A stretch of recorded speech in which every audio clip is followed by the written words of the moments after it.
The year is 2025. A new administration takes over the White House, the AI race hits orbit, and Gen Z is overthrowing governments. And in Hollywood, it's a much more normal year. Sequels and remakes dominate the box office, with Zootopia 2, Jurassic World Rebirth, and Wicked for Good leading much of the pack. Sinners breaks out as a star film from Ryan Coogler, and the Minecraft movie memes abound. But amidst the chaos and the nihilistic events of the outside world is a reboot set to bring hope into the hearts of all who watch it. Superman, the first official film of the new James Gunn DCU, reminds everyone just how punk rock it is to be kind.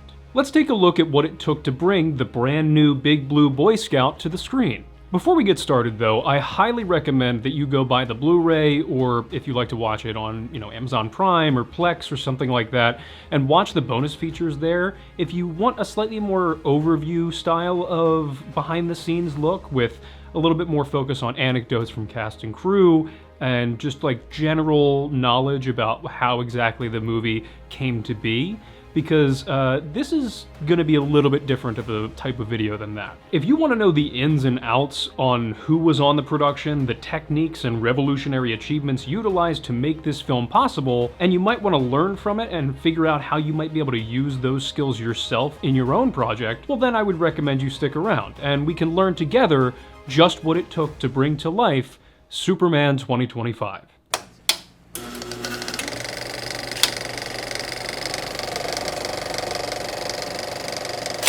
By the way, before we dive in here, everybody, I just want to acknowledge that I am unfortunately sick. I do have bronchitis right now. I did just get an antibiotic and a steroid for it, but unfortunately, because I'm leaving on a trip for out west and also Europe tonight, I do not have time to get better before I record this, so please bear with me if I sound a little nasally, or if something sounds a little off. That's probably it. So if you can bear with me, I'm going to do my best, and we'll get through this together. Now, most people are likely familiar with the character of Superman, the tall, dark, and handsome alien from the planet Krypton who stands for truth, justice, and the part that everyone seems too modest to say in the last few decades, not that I entirely blame them, the American way. Superman has had many iterations since the character was created in 1938 by Jerry Siegel and Joe Shuster. From comics to radio to TV and film, the character has been invented and reinvented dozens of times, with my favorite iteration likely being that of the WB/CW series,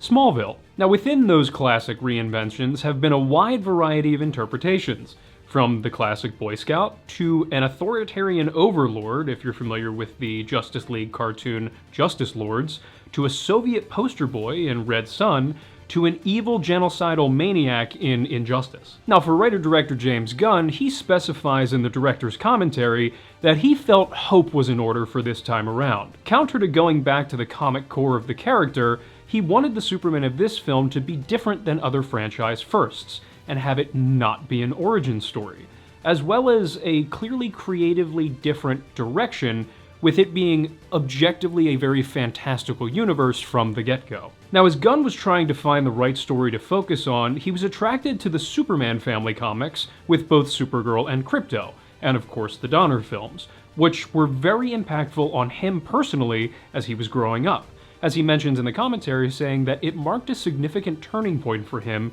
in his journey into filmmaking, even at that young age. I can understand that. For me, that was Jaws. Now, despite his love for the material, he was worried about doing the film because of his personal concern for being able to connect with such an overtly strong and powerful being. But he found inspiration and connection in the Grant Morrison comic All-Star Superman, specifically his pureness as a person and his desire to do good. And that drive of just wanting to be good became interesting enough for Gunn to really want to explore what kind of a person is motivated to be that way. Now, the idea of having Krypto in the film, and in particular this version of Krypto with the behavioral issues, came about as a result of James having lost a longtime companion in a previous dog that he had. And with a heavy heart, he went a year without adopting another dog, despite the desire to fill that void, because he was waiting for the right time. Inevitably, through a rescue organization, he ended up finding a very scrawny, skinny dog with one ear sticking up, and for some reason he just felt that connection and brought him home. And when he did, that dog, Ozu, ended up tearing up all of Gunn's furniture, destroying his laptop, and would bite at Gunn's feet so frequently that he had to constantly wear shoes around his own house. Despite his small size, he even chased coyotes, and it made Gunn think, what if this dog had superpowers? That would be real trouble. And that became the beginning of the movie. Now, James goes into great detail in the director's commentary about various different character points and decisions he made in both scripting and editing the film, some of which we'll get into later, but for the most part, we're going to stick with the more technical guide in this video, as a lot of the comments that he makes about scripting aren't necessarily about his process of writing, they are more just kind of concepts that he had in mind when writing. So as interesting as they are, they're not really going to serve the purpose that we're looking for in this video. Again, I recommend that you go watch that commentary if you're interested in that kind of a thing. And speaking of the technical, let's find out how Gunn took those concepts that he came up with and transitions them into the development stage. As for the development of the film, it started pretty quickly after Gunn and longtime collaborator Peter Safran, the executive producer on Superman, were appointed co-chairmen and CEOs of DC Studios in 2022. Gunn, as many of you know, has an extensive career in film, gaining wide notoriety for his work on Guardians of the Galaxy, but he started his unexpected transition to DC with his directorial role in The Suicide Squad in 2021. And, of course, the Peacemaker series, which is still ongoing. Safran, similarly to Gunn, has had a prolific career in film, with notable horror highlights in the Conjuring films, along with Annabelle and The Nun, and he's also no stranger to DC, having produced the Shazam and Aquaman films previously. After being appointed to the top leadership roles of DC, they both set out to figure out what the first film of the new universe would be, and they both agreed pretty quickly that Superman would be the way to go. Having the first superhero in history be the one to start the series only made sense. Now, once James started on the script, the next major step was finding the right cast for the borderline archetypal characters of this series. Casting for Superman began with the man himself, and his other half, Lois Lane. Gunn remarks in the bonus features that they auditioned hundreds of people for both Clark and Lois, using sides from their argument scene in Lois's apartment, which happens early in the film. Eventually, they whittled their way down to a selection of 3 actors for each character. Nick Hoult and David Cornsweet were 2 of the 3 for Superman, and Rachel Brosnahan was 1 of the 3 for Lois. They shot the scene several times with each actor, mixing and matching the Clarks and Loises to make sure they got the best actor for each character individually, but also ensuring that they had the right chemistry between them. James adds that he knew pretty quickly after seeing Rachel and David together that they would be the choices, as their chemistry was immediately electric, which he attributes to them being such different people. This chemistry is what was critical for the film and for the casting of the 2 leads, as it was their emotional journey together throughout the story that underpinned much of the plot of the film, and what would get audiences invested in the characters. As for the actors themselves, both David and Rachel aren't quite unknowns, but this is a self-admitted big step for both in their careers. David, a local Philly boy, go Birds, actually went to a rival high school of mine, and followed that up with a stint at Juilliard, which is similar to another Superman alum, Christopher Reeve. David found success in the film Pearl, along with Twisters, which is actually the production he was working on when he received the call from Gunn that he'd gotten the job, though he actually didn't believe that it was James on the other end of the line at first. It's also ironic that his 3 major roles so far have involved him playing a man from the Midwest, especially considering he's from Philly.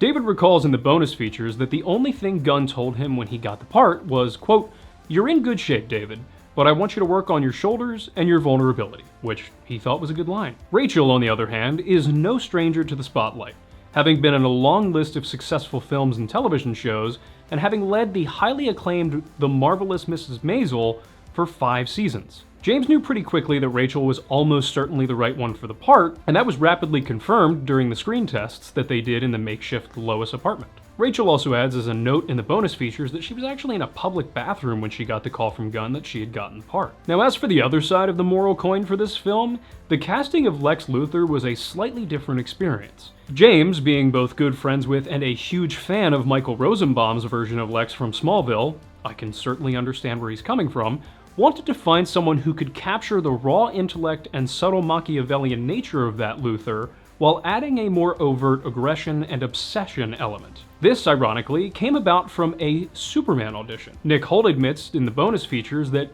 he actually slid into James's DMs asking to put his hat in the ring to play Superman. He was then asked to come and do a screen test, and he went in and did a self-admittedly terrible job from his opinion, and after months of stewing, James ended up asking him about his thoughts on playing Lex. And on the phone call in which he did, Nick notes that he actually audibly, evilly cackled in response on the phone. The reason for this is because when he got the question, Nick then thought back to the first time he had read the script, realizing that he had thought even then that he might actually have more fun, and better yet, even be better at playing Lex. He also liked that for as evil as Lex might appear, he has a true love of humanity and a desire to protect it, and he sees himself as the only one smart enough and aware enough to protect them from what could possibly be the most dangerous scenario with an alien taking over. Now, going back to the good guy's side, Clark's best friend Jimmy was another important role to cast, which took a lot of narrowing down. Inevitably, they settled on Skylar Gisondo, a Florida native who has found success throughout the industry. Of recent note is his role in the Paul Thomas Anderson movie Licorice Pizza, which I'm realizing now is not as recent as I thought it was. The character of Eve, on the other hand, was interesting because James wanted to create someone with the kind of loopiness and silliness that the original Valerie Prine character had, and got herself involved in a world that she wouldn't normally be. A bit naive, but he didn't want her to be stupid. And he clarifies in the commentary that it's not that you can't write stupid characters, you certainly can, but he wanted to have something different about her, shown through the sexy selfies and the plans in the background. Now, James discusses the audition process for Eve, noting that it was for her character and Mr. Terrific that were actually the two hardest roles to cast. They auditioned hundreds of actors for each of those two roles. In Eve's case, they did 2 rounds of screen tests with a series of actors who he just felt weren't right, before opening back up the casting. Initially, they were looking at actors 25 and under, and then they opened it up to people up to 30. And as he was going through the audition tapes, when he got to Sarah, James's wife said, "There's something special about that girl." And James replied, "Oh, yeah?" And he rewatched the tape and found that there were little things that he noticed that she was doing that were good. But when she came in to do the screen test, it became very obvious that she was absolutely the right pick for Eve. Now, speaking of Mr. Terrific, let's look at the casting for the Justice Gang. Now, as for another longtime friend of Gunn's, Nathan Fillion, much of the reason behind his casting centered around Gunn wanting to make him look silly by wearing a blonde bowl-cut wig. That and the fact that Nathan has voiced several versions of the Green Lantern over his career, usually as Hal Jordan, and it makes a natural fit for the Lantern in live action. Now, many of you may know Nathan from his role during his Firefly days, or more recently The Rookie, but my introduction to him was actually in, again, one of my favorite television shows, Castle. James also acknowledges that Hawkgirl was an easier role to cast because there were several people who fit the vibe of the laid-back Gen Z character. But when they came to Isabella Merced, she won out from both her talent and just being capable of showing a grounded and real nature, and that James is also just a big fan of hers as an actor. Now, casting for Mr. Terrific, as previously stated, was a very difficult process, because James had such a specific idea for who Mr. Terrific is, which is this somewhat fed up and minimally emotional guy. Now, despite going through hundreds of actors for the part, it was an interesting connection with Eddie Gathegi, as he notes in the commentary, the man who inevitably got the role, as the first job that he ever did in Hollywood was actually on a short film that Gunn had executive produced, by his friend John Cabrera. Now, they hadn't met at the time, but to James that is just a fun, interesting connection. Now, the two finally ended up meeting much later at the Suicide Squad premiere, and chatted because James loved what Eddie was doing in the TV show Startup, and Eddie really liked James's movies. So they started following each other on Instagram and occasionally communicated. And when they were going through all of the options for Mr. Terrific, James called John Papazadera and suggested Eddie Gathegi to audition.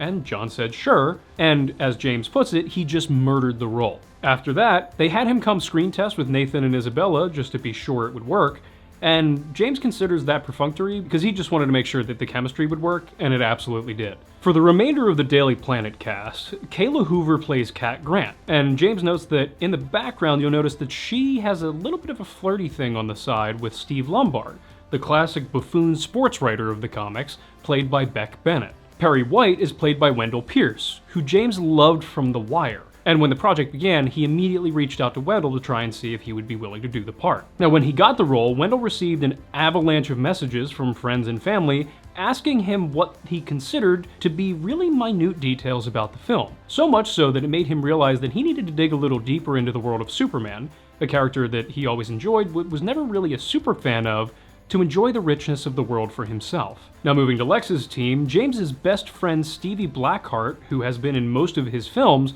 shows up in Lex's control room as Sidney Happerson. Darla Delgado plays Heather, Lex's assistant, and Darla was the vampire Bat Lady in Guardians 3. Terrence Rosemore plays Otis Berg, based on the Ned Beatty character in the 1978 film, and additionally, Croatian-Danish actor Zlatko Bruic plays Vasil Gurkos. Maria Gabriel de Faria plays the Engineer, a character from a series of books called The Authority, and Maria notes in the bonus features that she loves that the character was already a Spec Ops badass even before she became the Engineer. She goes on to say that in reference to her portrayal, that she approaches the scenes with Lex as she and him have a little bit more than just a platonic relationship, which she believes helps add dynamics to their relationship and subtext, more so than if she were doing it otherwise. Additionally, Anthony Carrigan is the actor who plays Metamorpho, and he found identity in the character because he himself has alopecia, which heavily affected his self-esteem when he was younger, but it served as a contributing factor to his performance in this film. Now, something he mentions in the bonus features is that Christopher Reeve himself, the Superman from the Donner films, was a really important role model for him because, despite hiding it well, Chris also had alopecia. For Anthony to know that someone like Reeve could have it and still be Superman, it was incredibly inspiring for him to have helped accept it. Now, going over to the Fortress of Solitude, Superman Robot number 4 is played by Alan Tudyk, who is also a robot character alumnus from the film I, Robot. Which, if you're not familiar with that, that's an interesting story in and of itself. I suggest you go check it out. But in addition to him, Bradley Cooper and Angela Serafia are Clark's Kryptonian parents. James asked Brad to play Jor-El, which he considers a favor to him, as it's a tradition to have the character of Jor-El played by a rather towering actor, and James considers Brad to be in that title. I think it's also a fun detail, again, as a Philly guy, to know that both Superman is played by a Philly guy, and Jor-El is played by a Philly guy. That's just, I find this entertaining. Now, the other vocal cameos here in the Fortress of Solitude are from Pom Klementev from the Mission Impossible franchise, and as Mantis in the Guardians of the Galaxy. We also have Michael Rooker, who has been, according to James, in every single one of his films, and so he planned this cameo to make sure that that tradition continued. In Metropolis, we have Molly Dinesh, who is the man who helped Superman out of the crater, and he is played by Dinesh Thiagarajan. James adds in the bonus features that this was his first major acting role, and he was very nervous, but he did a great job. Now, as a nod to how to improvise on the day, the guy who says, maybe you shouldn't have done that thing in Jaram per Superman, is named Pez, and he's actually one of the ADs on the film. And James adds that he's been an AD for him since Guardians 2, and has been on each of his films since. And he had him audition for that line in Video Village one day, because he couldn't find someone to do it in the nonchalant manner he was looking for. James notes that often when you're looking for local actors to say just a single line, they have a tendency to overact it a bit. And finally, Neva Howell and Pruitt Taylor Vince play Ma and Pa Kent. With the cast assembled, let's jump into how the pre-production process took shape. Now, to start the pre-production discussion, I figure we should start with locations. Given James Gunn's insistence on working practically as much as possible, one of the most important elements of working practically is the locations. The first major location was the Arctic tundra of the Fortress of Solitude, which was shot on location in Svalbard, an island off the coast of Norway. And here they captured the opening sequence of the film, along with some aerial photography for the sequences of Superman flying. As for Metropolis, they used a combination of Cleveland and Cincinnati, Ohio. One of the reasons they used Cleveland was because that had a lot of the Art Deco architecture they were looking for to fit the vibe of what they were designing Metropolis to be. Now, Gunn adds that they had to composite in a number of other larger buildings on top of what was already there, but it was the right foundation from which to start with. Cleveland also happens to be where Jerry Siegel and Joe Shuster created the character of Superman as teenagers. Siegel's grandsons were on set, Michael Lanson and James Larson, and they found it important to carry on the legacy of their grandfather even after he had passed back in the 90s. As for the Justice Gang headquarters, this is actually an old train station in Cincinnati, which, even at the time that they were shooting, was being worked on. Now, a fun part of using this location specifically is that it's actually the building that was used as the basis for the Super Friends cartoons Hall of Justice, which is now a museum in real life. The comics also started using it as the basis for the Hall of Justice as well, so James thought it would be cool to shoot in the original inspiration for the location. James adds in the commentary that on the walls are a lot of murals in the real location which show the history of Cincinnati, from farmland to a bustling city. And they adopted this idea to have a mural put over that for the production, which shows the history of metahumans, ending of course with Maxwell Lord, who, as James puts it, thinks he is the pinnacle of metahumans, if he even is one. Gunn continues that they shot 2 things in Cincinnati: the Hall of Justice interiors and exteriors, and the tunnel shot during the sequence of the rift ripping through Metropolis. Now, the beach scenes were shot on a beach on Lake Erie just outside of Cleveland, and for those shoot days, James notes that the temperature outside was up into the high 90s, which he adds was pretty rough for the production, especially for Eddie in the makeup and leather outfit, along with the guys in the armored raptor suits who were getting yanked on wires all across the beach, and of course the camera operators who were running around the sand trying to get all the shots for the scene. In the commentary, James commends all of them for getting through one of the most unpleasant days of shooting. He also adds that all of the internal tent elements were also shot on the beach on location, with James clarifying that the only reason that they didn't shoot it on a soundstage was due to the fact that that's just the way the schedule worked out, though it did make things slightly less pleasant,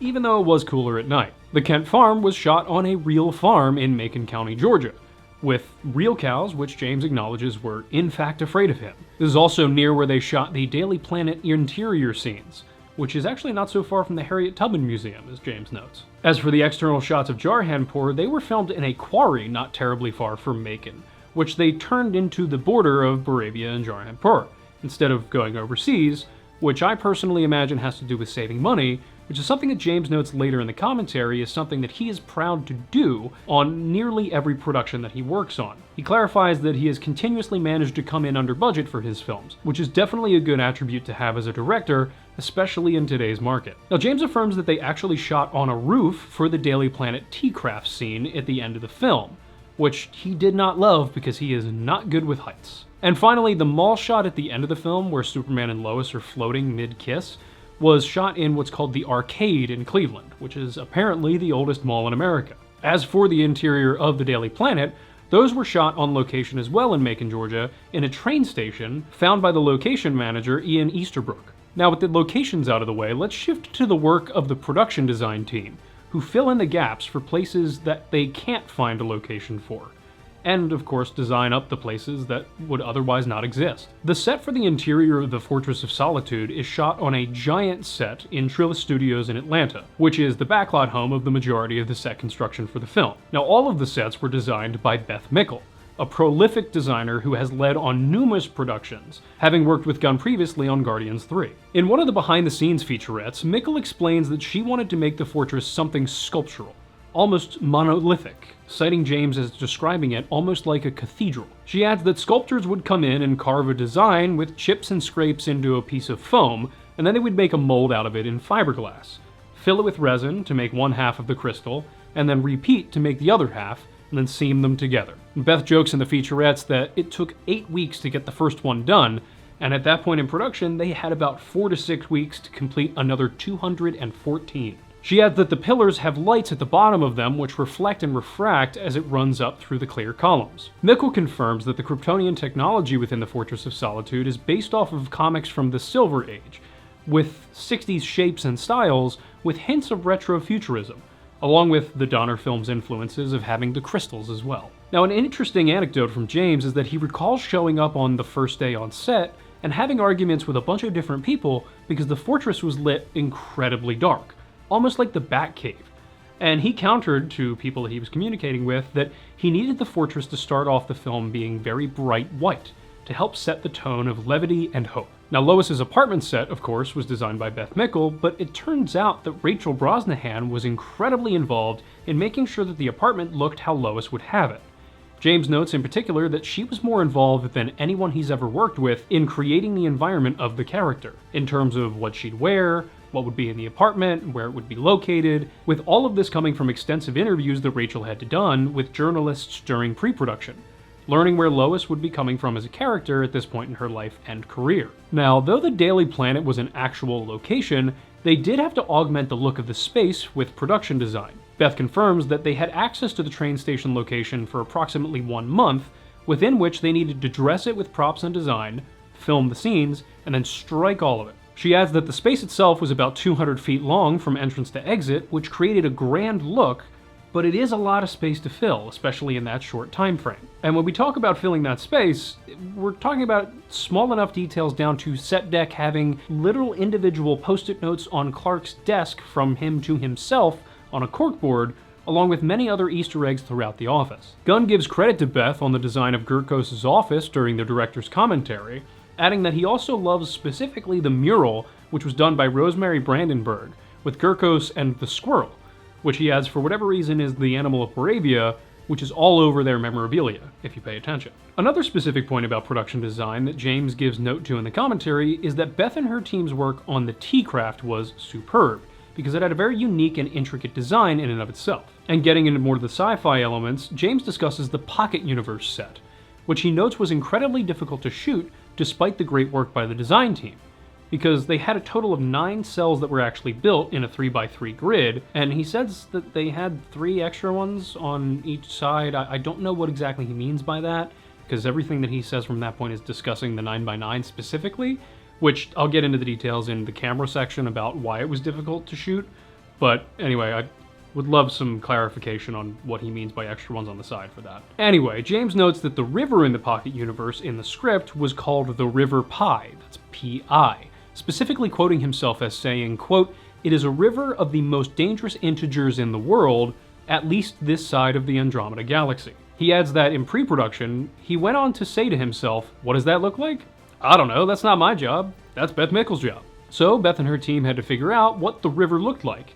And then, of course, the VFX team had been tasked to figure out how much it was actually damaging Clark as he went through it. James notes that initially they actually had pieces chip off of Clark interdimensionally, but inevitably they ended up deciding just to make it heavy and then have Superman weak and still recovering from the kryptonite and the minimal yellow sun exposure instead of having it complicated like that, just to keep things simple. Now, with production design squared away, let's hop over to another important visual detail, the costumes. When starting the new DC cinematic universe, Gunn recognized that there was a place for color and the old school look of science fiction, considering in his opinion we've had 25 years of sci-fi films that are gritty and realistic. As part of this bright and colorful turn, one of the most important things to reflect the direction of that tone would be through the costumes of the characters. Arguably one of the most important costumes of the film is Big Blue's. As for choosing the colors of the costume for Superman and the other characters of the film, the production designer Beth Mickle confirms that a big influence was All-Star Superman with the blues, the reds,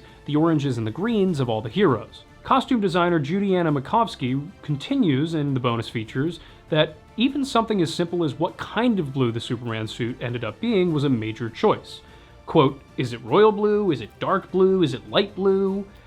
That's what you have to figure out. And she confirms that they all ended up liking the lighter blue, which was almost turquoise in some lights, for the main portion of the suit. She also adds that it was a decision almost from the start to not have a sculpted body, that it should feel more like clothing or a uniform that he puts on just as anyone else does, rather than like a skin-tight leotard. Similarly, James was very adamant about the S-style from the beginning as well. Now, James adds in the commentary that there was a lot of discussion about whether or not they would have the trunks in the film, and a lot of the push actually came from David himself. At a pivotal point in the decision-making process, documented in the behind-the-scenes features, David says directly to Gunn, quote, "The thought I always had was what you said about Superman needs to be huggable, and there's something that's disarming about this." He continues, further on, discussing with Gunn, "It's like wearing a high-vis, letting everyone know I'm here, I'm public safety, I am making myself the target. Even going to the shorts and the belt, it feels like a high-vis uniform." Now, Makovsky continues in relation to the trunks issue that, instinctually,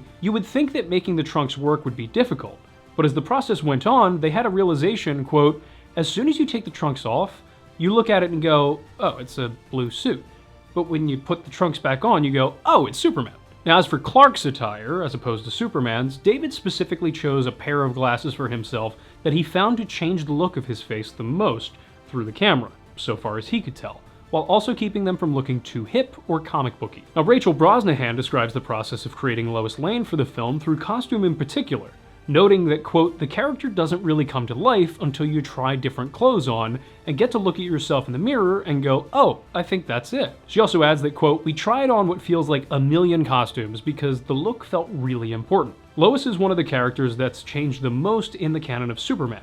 She's always changed to reflect the times a little bit, to reflect the ideal, spunky print journalist that we see today. Isabella Merced notes that the Hawkgirl helmet actually came together pretty early on, and it just seemed to fit and work right away. The rest of the suit, on the other hand, was carefully crafted over time to find a balance between looking good and being functional. Darnell Isom of Legacy Effects, the lead practical effects house on the show, explains that the process of creating the Mr. Terrific mask design was daunting because he needed to find a way to make it distinguishable while also remaining relatively subtle, inevitably deciding to do a blend of physical masks and makeup to make the appearance seamless. To achieve the in-camera glow of the kryptonite created by Metamorpho, they had the actor hold a glowing green ball. James made the decision that he wanted to have Metamorpho's costume be practical though. Shane Mahan, the co-owner of Legacy Effects, explains that it was a makeup consisting of foam rubber, which is a style of makeup that has been used since as early as on the production of The Wizard of Oz. I would imagine this makeup has continued being used because it's one of the few safe ones that were used on The Wizard of Oz. Nonetheless, Damon Weathers, the studio manager at Legacy Effects, explains that for the Hammer of Baravia's armor, their costume team continuously worked to emulate physically what would embody a suit that could withstand the forces of Superman. Carrie Lee, a mold maker for Legacy Effects, adds that the early designs for the suit were based off of the look of a knight's armor, but over the course of refinement, they beefed up the scale, building out the chest and other proportions, first by having 3D modelers create the design on the computer, and then they 3D printed based off of that to be refined and fitted, then critiqued, and then had the process repeat until the final version is confirmed. He also adds that the gold and silver is a flexible urethane, to keep it more stunt-friendly so it can bend and take a punch. As for something that mixes costumes and props, the scene with the number 4 Superman robot dying in the Fortress of Solitude was mostly practical with a prop robot as opposed to CGI. James also adds that he really likes the fact that they held hands, meaning Superman and the robot, which he didn't expect as the scene wasn't as moving in his head as when he wrote it as it ended up being in the film. As for other sections of the crew, James notes that most of the team that he has worked with on his films since Guardians 2 have been comprised of mostly the same people, both from a sense of loyalty, but also because when you become an on-set family, you get a shorthand that you trust with each other. And considering every director is different, those who are familiar can help any new people with what James's style is and how he works. He adds that he does change his process from film to film slightly, and will continue to do so, but the less retreading of the process that can happen per film, the better. Now, one of these crew members is Henry Bram, who served as the cinematographer on The Suicide Squad, Guardians of the Galaxy, along with non-Gunn DC films such as The Flash. Gunn confirms in the director's commentary that he and Bram discussed early on that they wanted to have a lot of light in the film, both tonally and as a nod to the fact that that's where Superman gets his power from. Now, they're able to contrast that light with Lex, where, as in the pitch meeting scene in the dark government room, they can have it much more moody and dark and shadowy. James adds that he draws every shot himself before they go into production, as little messy cartoons, so he can piece everything together, which is one of his favorite parts of filmmaking. Being able to put together the pieces of the puzzle and making it all work together in a way that creates a visceral reaction in the viewer. He also counters that he doesn't really do animatics anymore, at least when he can avoid it, and he hasn't for a long time because he figured out sometimes that they just don't really help that much, except for very specific circumstances. Now, to achieve the visual goals that James had for this film, they decided to go with the Red V Raptor camera system, which is an 8K IMAX-approved camera platform chosen to complement the wide-angle lens choice for the production. That lens was a Leica Tri-Elmar, which is a somewhat obscure photography lens, and very much not a typical choice for a blockbuster film. The Tri-Elmar is a staged zoom lens with 3 native focal lengths of 16, 18, and 21 millimeters, with a wide-open aperture f-stop speed of 4.0, which closes down all the way to f22. Now, this package was operated directly by Bram himself using the StableEye Nano. Now, the StableEye system has been used on a number of different films. Most notably would likely be that of 1917, where it was one of the many tools that Roger Deakins utilized to capture the one-take immersive look of that project. The article StableEye Nano, the weapon of choice for Henry Bram BSc by YM Cinema Magazine, elaborates on the constructions of the mechanism. The StableEye is a small stabilizer which weighs in about 7.5 pounds, which is light enough to comply with being affixed to aerial platforms with a camera rigged up to it, while also being able to be operated without the use of slings or exosuits for support. For context, a camera like this original RE Alexa, which some people call the Anvil, you will note is quite large, and it is also very heavy. The thing's built like a tank. And in order to get handheld shots with this without being built like Arnold Schwarzenegger, something that people will use is a overhead kind of crane style rig, which straps on around your waist, and then it has an overhead crane arm that will come out, and the camera is actually, it's screwed into these bits here, or different affixings depending on what your setup is, and it can hang in the air from that crane arm. So that way you don't have to hold it with your upper, body strength. You can just use it at your center of gravity. Now you still have to hold it in your hands to be able to utilize it properly for the different shots that you're trying to achieve with it. But instead of having to, use your hands and arms and back to support the weight of it, you can just use that liberty of movement in order to just direct it very lightly. But for a camera that is several times lighter than this on a platform that is also extremely light, that allows you to actually use it handheld in ways that you would not be capable of using this with. Now, to take that a step further, Stableye actually created a nano version of their system for Bram specifically to use on the Suicide Squad, which he has used on many projects since, up through Superman. Now, the system is compatible with a wide array of cameras, from DSLRs to the Arri Alexa Mini, and many zoom and prime lenses, even up to the Panavision 65mm series. It also has a built-in wireless system to allow for remote operation from up to 200 meters away. And for those of you who are listening to this and thinking that this sounds like a perfect piece to add to your kit, I am sorry to inform you that this is rental only. Now, on his proclivity to use Reds on the Stableye Nano, Bram says that, quote, just because it's a huge epic story doesn't mean you have to shoot it as a huge epic production. In many respects, James would wish the entire thing be shot handheld. In the article, The Lens Behind the Look of Superman 2025, the Leica Tri-Elmar by YM Cinema Magazine, along with some of the aforementioned details about the camera package, it is also mentioned that the choice of the Leica in red was paired with a final color palette of bright and vivid colors, which, when combined with the camera and lens choice, creates a very stark difference between the new Gunn universe and the previous Snyder universe, which was categorized by desaturated colors and a grittier texture, partially as a result of being shot on a different medium, 35mm celluloid. As for the color, those details were worked out in camera tests during the early stages of pre-production, allowing for a seamless workflow between the camera department and the production design, costume department, and especially the VFX teams, so everyone would know before they actually went into shooting how their designs would look on screen. Now, with most of the pre-production details out of the way, let's finally jump into the actual production segment of the film. Now, when looking at the production segment, let's first take a look at the high-level view of the production schedule. Starting off, the crew had 4 days scheduled in Svalbard, but they ended up completing the required shooting in even less time, as weather ended up cooperating, and it never actually got below 0 degrees Fahrenheit, and it also didn't snow too hard, which generally would help on a film production. As for some specific shots, the crane down into David's face was one of the first shots of the film, and James was afraid to do it because of how cold it was outside and the complexity of the move, which they practiced frequently on the backlot of Trilla Studios in Atlanta, but they weren't confident about their ability to get it on location. Nevertheless, they ended up being able to get it right in only a few takes. Moving on, James explains that the Lois apartment scene was thoroughly planned out, and they shot that in the first couple days at Trilla Studios in Atlanta. He also adds that, unlike many people, he enjoys shooting at night, in reference to the beach tent scene and the characters exiting the Pocket Universe, as he's not an early riser and prefers to start shooting later. James's favorite days on set are those that they can start shooting in the afternoon and then go until about 1 or 2 in the morning.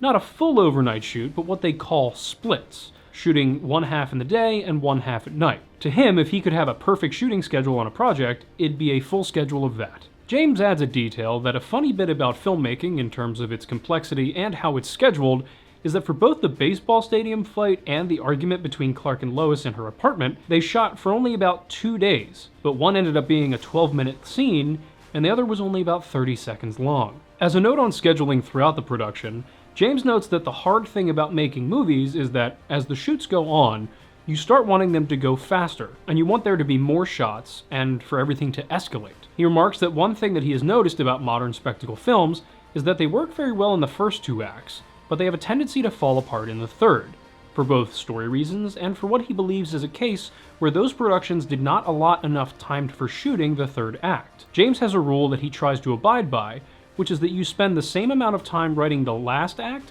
as you do the first two acts combined, and then you spend the same amount of time filming the last act as you did the first two acts combined, and then again, you spend the same amount of time editing the last act as you do the first two acts combined. He specifies that Superman was hard because it ended up being that more than half of the work was on the last act. Now, moving on to more specific elements of the production, let's transition to a discussion about probably my favorite department, the camera team.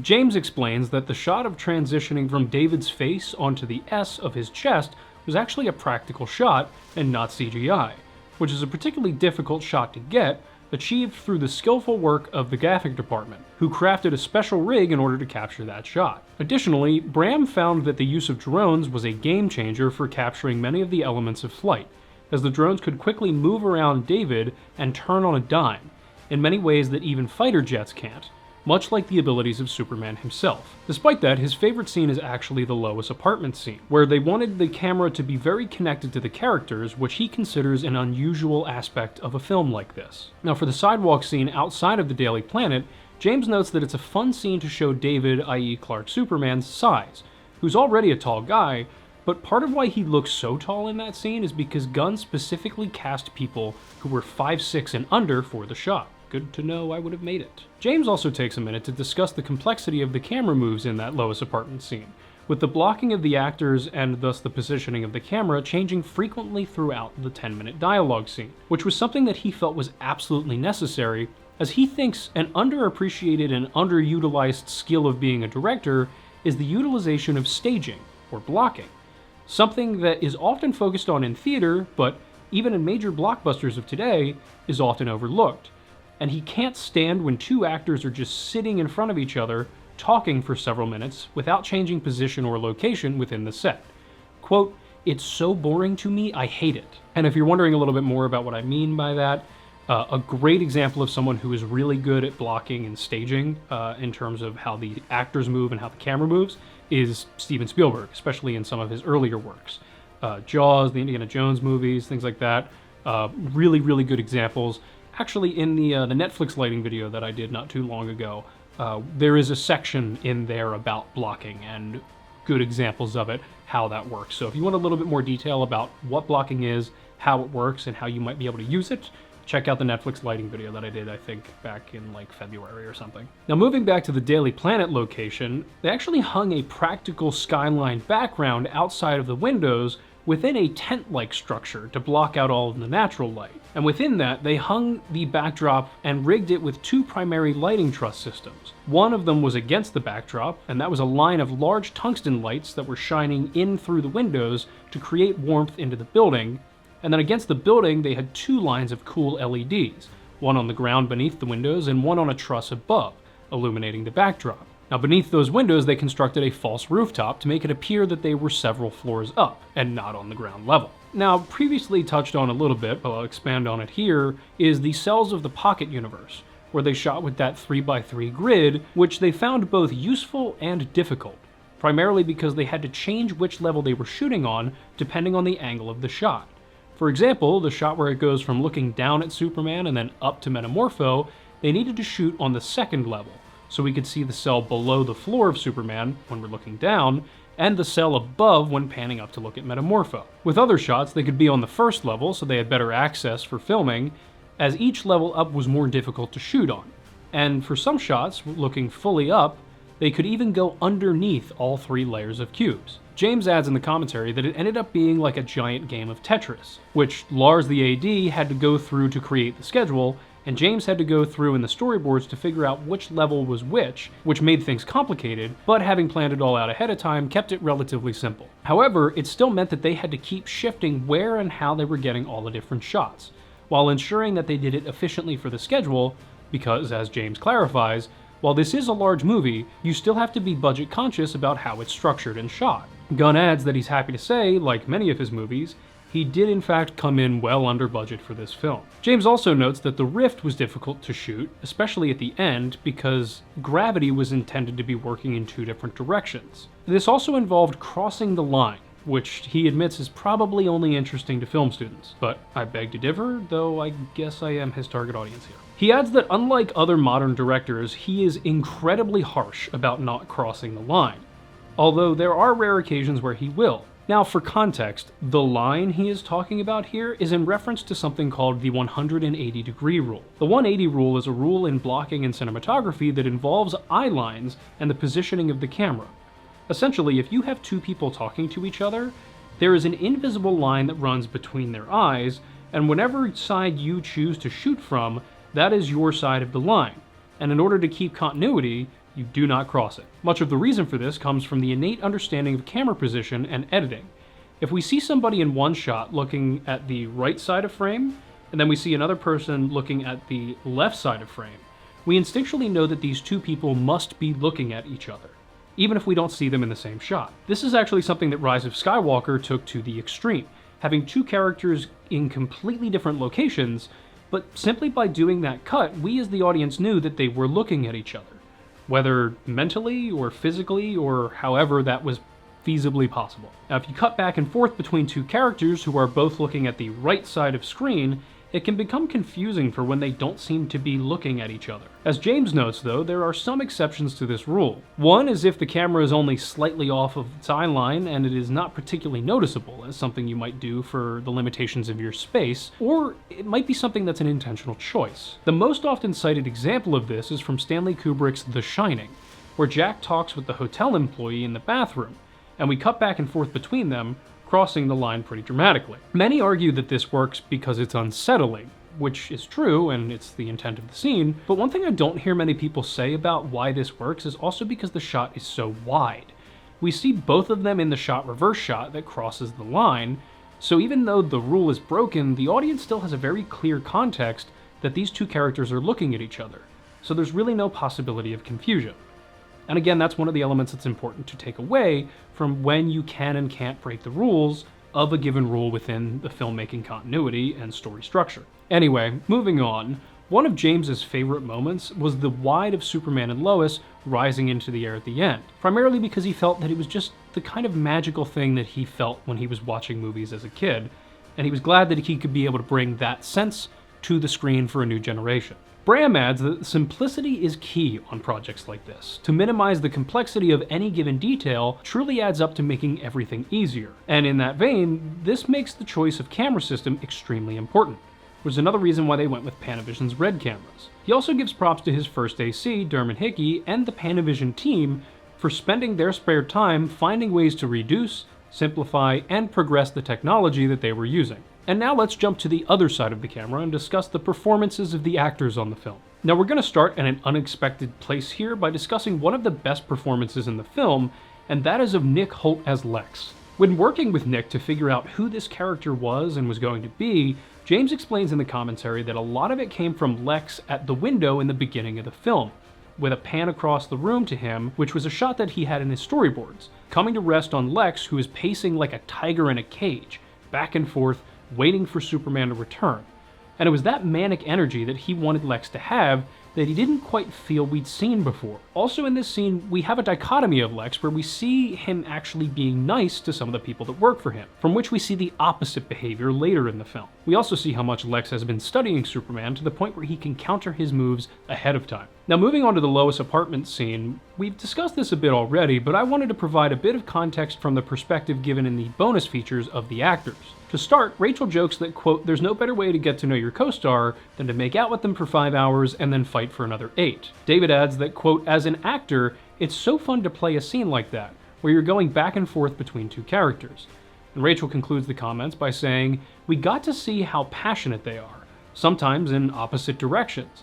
We got to see them romantic. We got to see them fight, consider making up, and then the struggle at this stage in their relationship." Now moving on, James explains that it's fun to shoot Rachel because she always brings such intensity to what she's doing, along with Skylar, who is just remarkably funny, who brings a touch of arrogance which other Jimmies had not had. Jumping a bit further ahead to James's favorite scene, or at least one of them, is when we see Rachel take in everything that she's seeing at Clark's parents' house as they care for him, both appreciating the family that he has and also somewhat longing for it, as it's likely something that she doesn't have, especially if you know the comics and her relationship with her father, General Sam Lane. But she sees this moment, and that tells her all about who Clark is.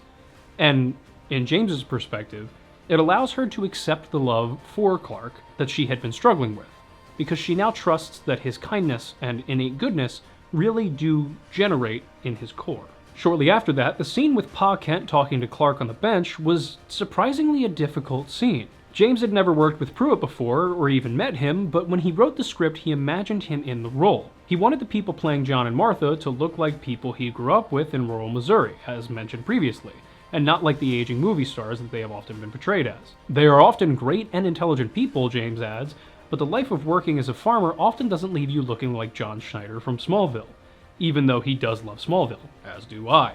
He always thought that Pruitt was a great actor and man, and knew he could bring the realness and kindness to John Kent that he was looking for, which he did, along with Neva.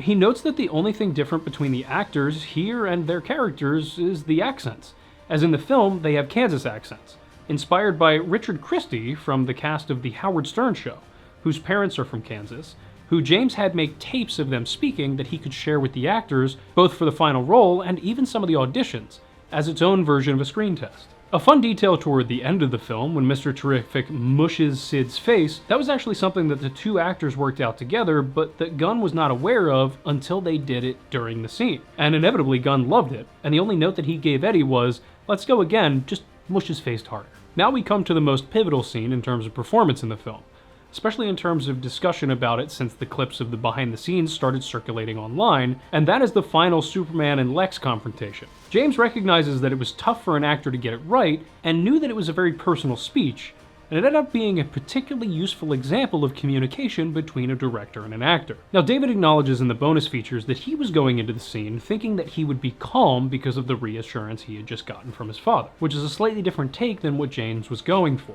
James adds in the bonus features that it's a complicated scene because we have Superman's speech and then Lex's speech with a camera circle, and then Lex gets hit by the dog all in one shot. He continues that they did the scene in rehearsal twice, and it went great from Gunn's perspective.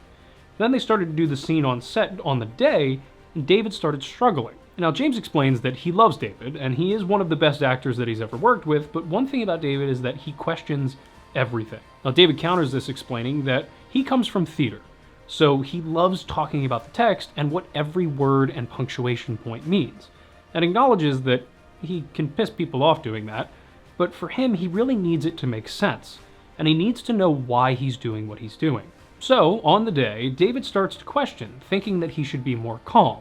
But James says it's a point where he's recognizing his own weakness and hurt feelings. Now, David was still confused because he felt after the moment with Pa Kent, he should feel better and more immune to Lex's emotional attacks. And they're having this back and forth in front of the whole crew via intercom and microphone, and then David walks off set to go talk with James eye to eye, which, given my limited on-set experience, especially in the professional world, not the student film world, everyone talks about this in the behind the scenes, like walking off set is extremely taboo. But in this scenario where the actor is just doing it to walk over and have a conversation with the director eye to eye instead of over an intercom, I feel like it just makes sense in terms of what was needed to actually create a complete understanding between the director and the actor. Now, I can understand that there is a time-wasting argument here in the sense of the more time you take talking about a scene, the less time you're actually doing the scene. But at the same time, especially in this circumstance, it seems like it would have wasted more time to not have the conversation than to just cover it and move on, get the scene, and go. I think this is an interesting dynamic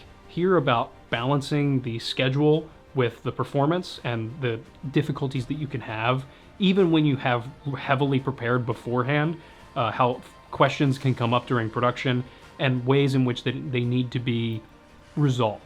Anyway, they go back and forth communicating about their different understandings when David walks off set, and to be completely honest with you, I'm just gonna have Ethan play the clip here. I feel like this moment is better just seen as it is. Am I just demonstrating it? So if I say, that's what it is to be human, that feels like I'm trying to prove it still, as opposed to I really know it. I think there's a little bit of I mean, Okay, but isn't there something I felt like shit about myself since the recording came out? Is this not the moment where I go, I was wrong to feel that way? that's exactly where the issue is, right? Because what he didn't tell you was it was wrong to feel that way. There are feelings and there are thoughts. Your feelings about feeling bad are okay. It's not wrong for you to feel that way. All of it is being vulnerable and being a human being. And in this moment, for you to talk about how it's okay to be vulnerable, you have to be vulnerable, which means showing Lex that your feelings are hurt. In the point when you really shouldn't. Now, to conclude that element, in the bonus features, David adds that, quote, "The last sentence James said to me perfectly clarified what I and the characters should be doing in that moment." And from there, David went back onto set and nailed the scene. In what seems to be 2 or 3 takes, because the final scene doesn't actually include the "that hurts my feelings" direct line, but inevitably I think it's a great example of what it takes to be able to be communicative on set, both from the directorial standpoint and also the listening standpoint of an actor. And not just listening, I should say, it's important that he asked those questions, because otherwise he would not have given the performance that James was looking for. So it's a good reminder that sometimes the best thing to do is just to ask the question. Again, it's very dependent on the scenario, but I like this moment. As somebody who is hoping to direct within the next year, a narrative piece again, and if not more possibly, it's a good reminder to me of hey, not only should you have a thorough understanding as a director to be able to answer those kinds of questions on the fly, on set, it's also not wrong for an actor to stop and ask a question. Now, if it's 16 questions every hour and you're behind and you're not making your days, different story. Again, that's part of the balance. Just another reminder, just another piece of information that I find valuable that I hope you do as well. Anyway, after he goes in and nails the scene, James admits in the bonus features that he actually got emotional watching it, with tears in his eyes. And he reflected on the whole scene afterwards, thinking that despite the powers, Superman's ability to get in touch with his humanity, to be vulnerable, is what makes him Superman. Now, after all this happened on set, David actually texted James that night, saying that he thinks it was probably his favorite day on set with a director, and James replied back that he thinks it was his favorite day too. Finally, at the end of the film, where Eve greets Jimmy, James explains that they actually shot that moment 3 different ways. One where Jimmy was enthusiastic immediately, one where he was completely disinterested, and then the one that they actually ended up using in the film itself, which was where he was hesitant at first, but inevitably he gives in. Now, he calls that one the Peter Safran version because that's the version that he fought for. Now let's focus our attention on another part of performance, which is the stunts. And boy, are there a lot of them in this film. Now, for this film, Gunn was very committed to doing stunts, both choreography and flight choreography, that people had not seen before, which he admits ended up causing them to get a bit behind during pre-production as a result. James notes in the commentary that the plates of the background where Superman is flying in the Arctic tundra are all drone shots captured by Bram and Svalbard, and the foreground of Superman flying was shot with that background. Additionally, James specifies that the Superman flying around the city and the flames in the kaiju scene is actually all practical photography of David, not a CGI double of him, which they accomplished by having David on a rail rig going in one direction, and the camera on another rail rig going in the opposite direction, crossing each other's paths to create different movements. And he notes that the choreography design for this scene was created by their stunt coordinator Wayne Diglish. James met Wayne through Zack Snyder, and he started working with him on Peacemaker Season 1 and then on Guardians 3. James notes that Wayne was largely responsible for that hallway fight scene in Guardians 3. A larger discussion on this topic in particular can be found in the article Superman in Flight, Henry Bram BSc Captures Aerial Action by Sarah Fensom for American Cinematographer. In the article, Bram explains that he himself was often on wires, cranes, or other high-speed tracking systems built by key grip Scott Howell in order to capture the actors during their flying scenes. The production found that, compared to the normal way in which the flying shots would be done, having the camera handheld added much more humanity to the action. To give you a sense of how these shots differ from the normal way of producing these kinds of shots, let's take a look at how flying shots are normally captured. Typically, flying scenes involve affixing a camera to a techno crane, where some movements will either be remotely controlled by an operator or pre-programmed in order to have a consistency for both the sake of the shot on the day and to simplify some of the process for post-production. Now this format can provide pretty much any form of shot that you can think of, whether it be a tracking shot, a counter-tracking shot, a boom up, boom down, etc. Now Bram explains in the article that they captured the shot of Superman flying, hey, eyes up here, and flying off using this method, and it fit their needs, but they felt like it was missing something. As a result, they then decided to try the shot handheld while using a wire to see if there was any noticeable difference. And after the shot, Bram was convinced that this was the way to go for the production, saying, quote, "It became an entirely different shot, 100 times more interesting and exciting, because the handheld camera is intuitive and participates in the shot rather than just observing. It connects the audiences with the action." Bram also specifies that he has a preference toward operating the camera himself as the director of photography, with a particular affinity for handheld, which he explains in the following quote from the same article. "I shoot handheld a lot because it allows instinct to be in play. And the reason I ended up doing this more and more was because the choices I made in split seconds were informed by months of discussion." Part of the motivation for this was to ensure that the rules of gravity are followed to whatever extent they could with Superman's flight in order to ground his fantastical capabilities in reality. A lot of the flying photography was captured using a variety of drones, including FPV, or first-person view drones, conventional drones, and process photography. Bram adds that he likely trekked 600 miles north of Svalbard on a snowmobile to get the background plates for the opening flying sequence. In opposition to the background plates over the tundra, the foreground plates of David as Superman were recorded orbiting a rig shaped like a tuning fork that held David on a gimbal in the center, allowing for flight-like movement from a stationary platform around which the camera could move.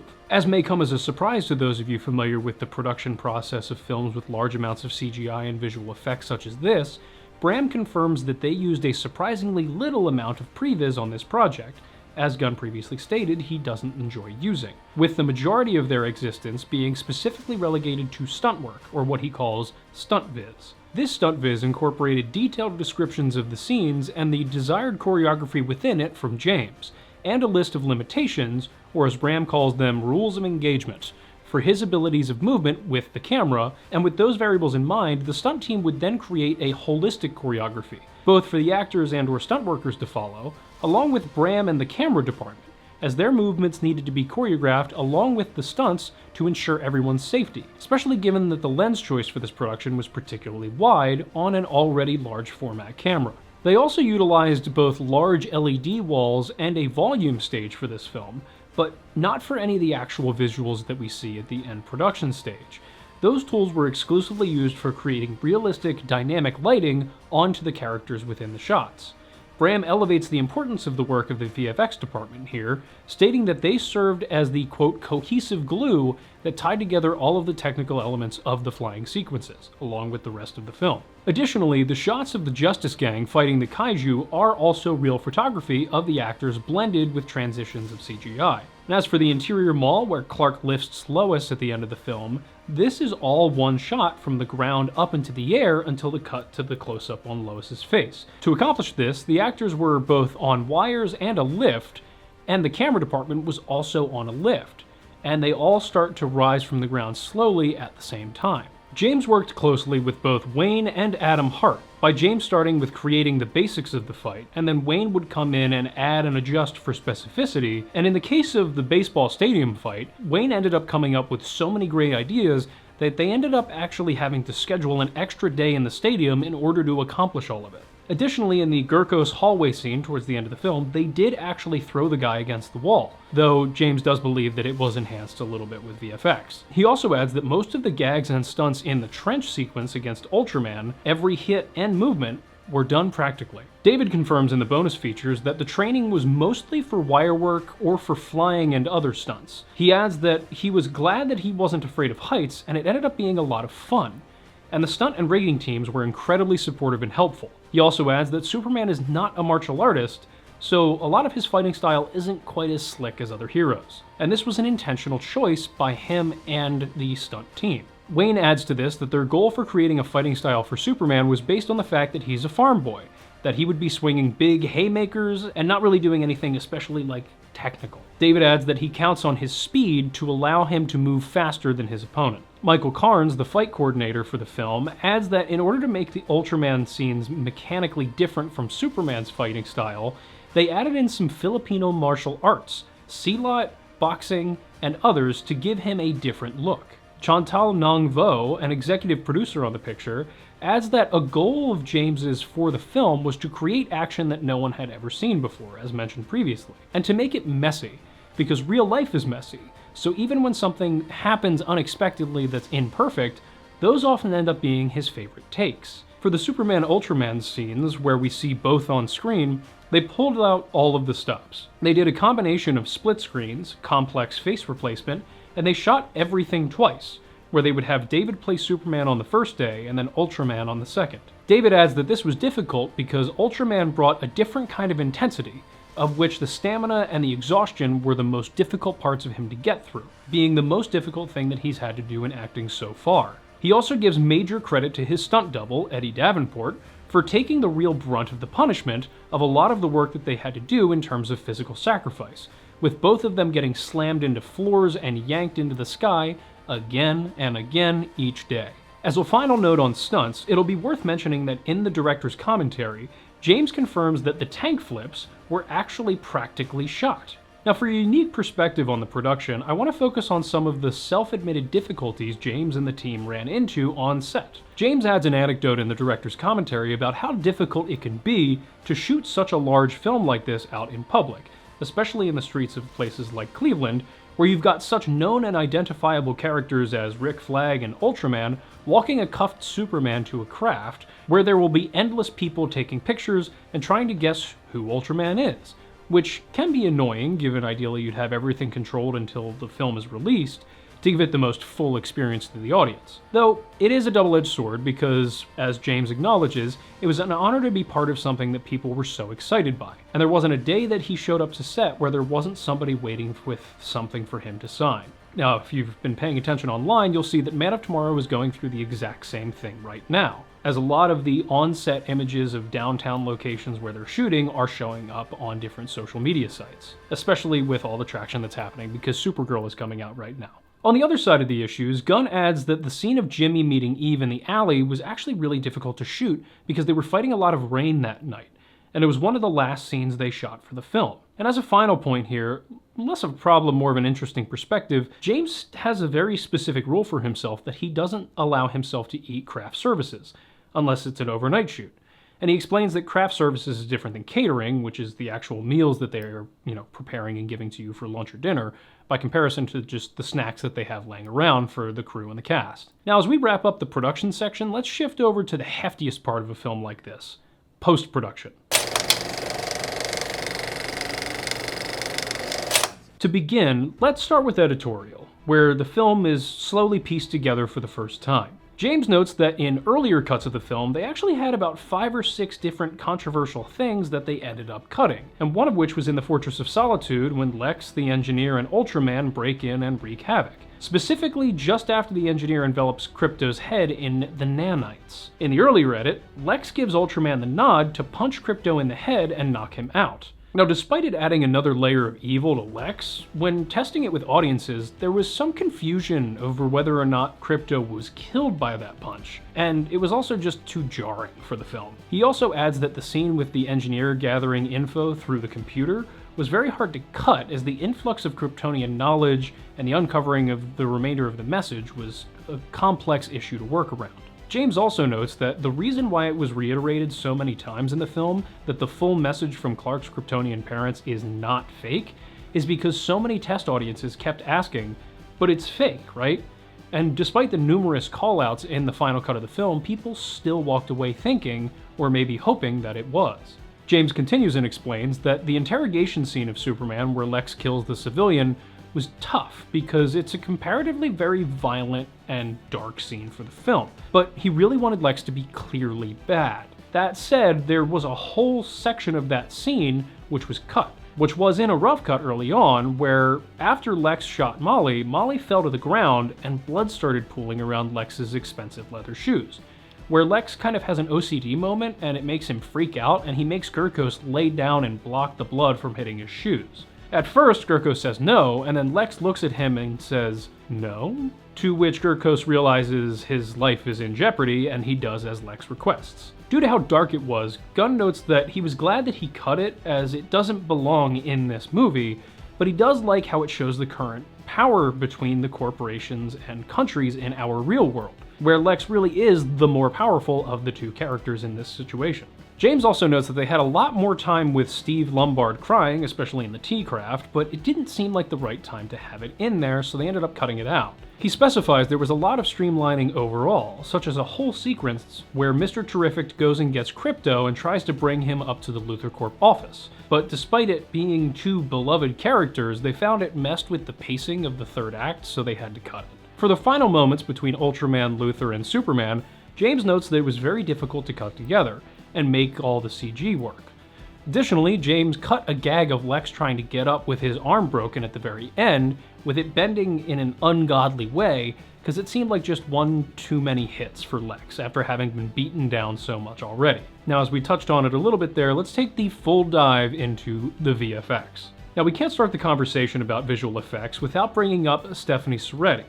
Steph was the VFX supervisor for Superman and has been a lifelong fan of the existing Superman films, especially the Donner films, which he attributes to being a foundational component of shaping his life in a certain way. So when James told him that he wanted him to help launch the new DC universe starting with a Superman film, he couldn't be more thrilled. Now, this actually isn't Soretti's first time working on a DC project.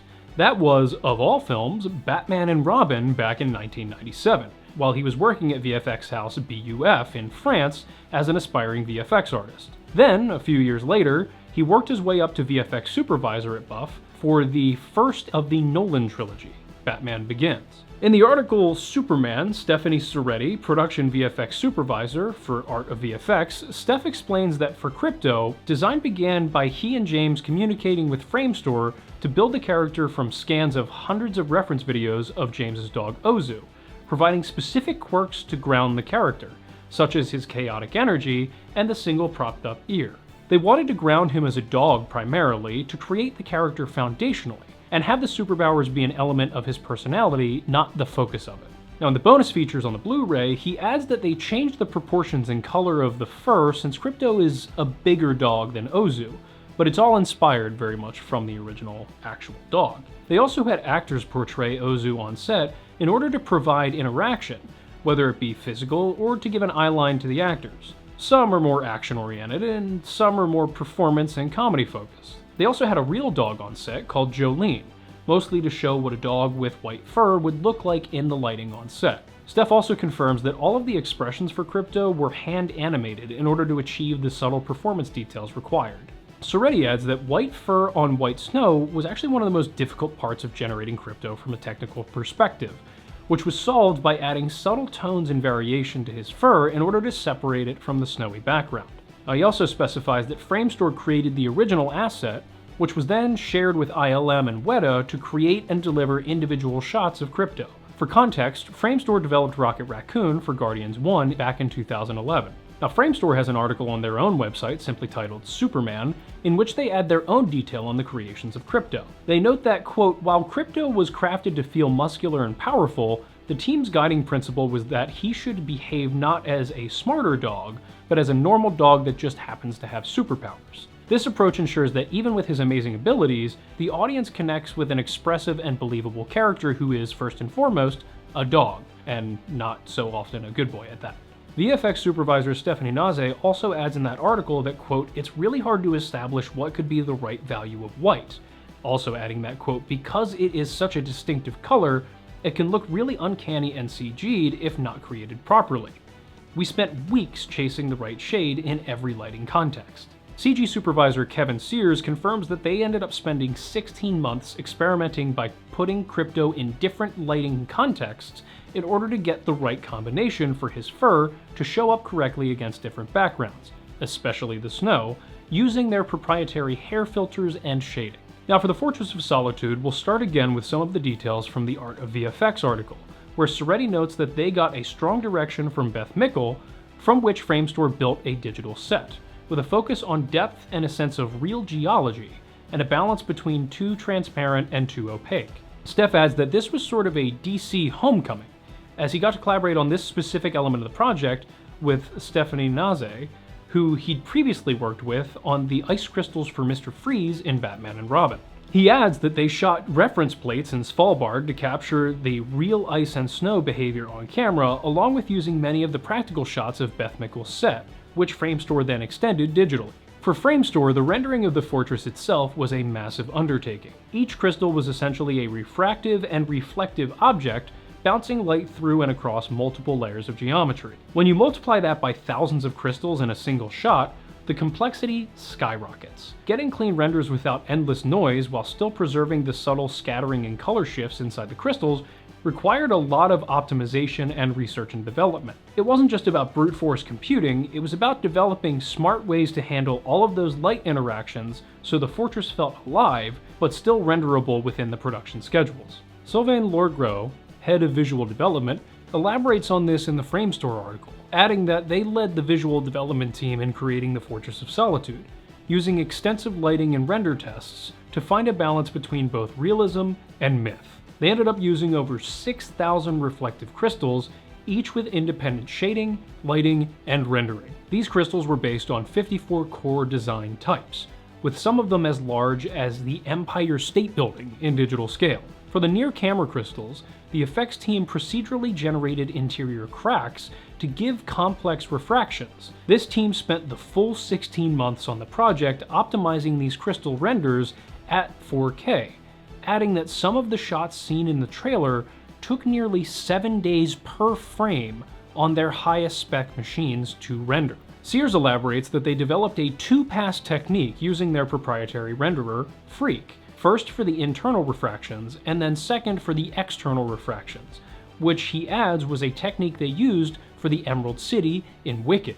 Now for the holograms of Jor-El and Lara, Soretti specifies that they used 4D Gaussian splatting, which involved taking a 3D volumetric capturing of a single take of Bradley Cooper and Angela Safran to allow the VFX team to be able to use it as a 3D element in post, inserting it into scenes from completely different angles and distances from the camera.